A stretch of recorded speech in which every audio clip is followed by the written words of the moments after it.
అని చెప్పావు బాగానే ఉంది, కానీ అటువంటి 4 గొప్ప వాళ్ళ పేరు చెప్పక్క. సరే వినండి మరి. రుద్రమ్మదేవి చూడరా, శత్రువులను చెండాడరా, సరోజిని నాయుండురా, స్వరాజ్య సమరం చేసరా, అచ్చమాంబును చూడరా, మహిళల మార్గము దిద్దరా, కల్పన చావ్లా చూడరా, అంతరిక్షమును ఎగిరెరా, సునీత విలియమ్స్ చూడరా, పరిశోధనలెన్నో చేసరా. అన్ని రంగములలో నా మహిళలు ఆదర్శంగా నిలిచారు. బలానంటి బలి తమ్ముడా, మేలు బలానోయి తందాన, తర్కిట శుంతరిత. అక్క అక్క, ఆ తర్వాత ఏం జరిగిందో నేను చెప్తాను. ఈ మాటలన్నీ లోపల నుంచి వింటున్న సీత బయటకు వచ్చి తను చదువుకుంటానని చెప్పింది. అవును చెల్లెమ్మ, ముందు కథ వినండి.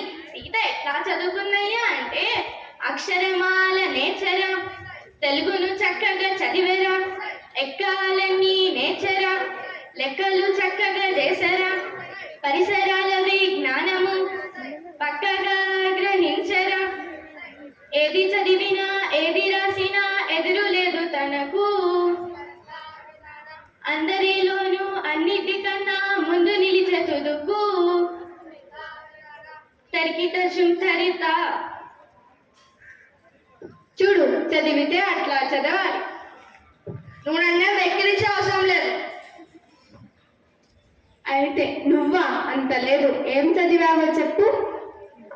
లెటర్స్, పేద లెటర్స్. అవేవో 1, 2 చెప్పు. 1, 2 కాదు, 26 చదివినా. చెప్పమంటావా? చెప్పలేనా? ABCD.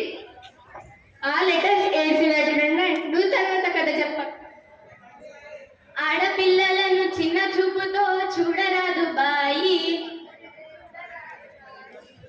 అన్నిటిలోనూ అవకాశాలను కల్పించాలోయి, చదువులనైనా పదవులనైనా సమానమోయి, వాళ్ళలోని ప్రతిభను నీవు గౌరవించబోయి, తర్కిత జుంఠరిత. ఈ కథ వింటే ఎవరిలోనైనా మార్పు వస్తుందక్క. ఇటువంటి సీతక్కలు ఊరికొక్కరున్నా మన దేశం చాలా తొందరగా బాగుపడుతుంది. ప్రతి ఒక్కరూ ఈ సీతక్కని ఆదర్శంగా తీసుకొని తమను తమ దేశాన్ని బాగుపరచాలని కోరుకుంటూ కథ ముగిద్దాం. మంగళం మన భారత మాతకు, మంగళం తెలంగాణ తల్లికి, మంగళం మన రుద్రమ్మదేవికి, మంగళం ఆదర్శ మహిళలకు. ధన్యవాదాలు.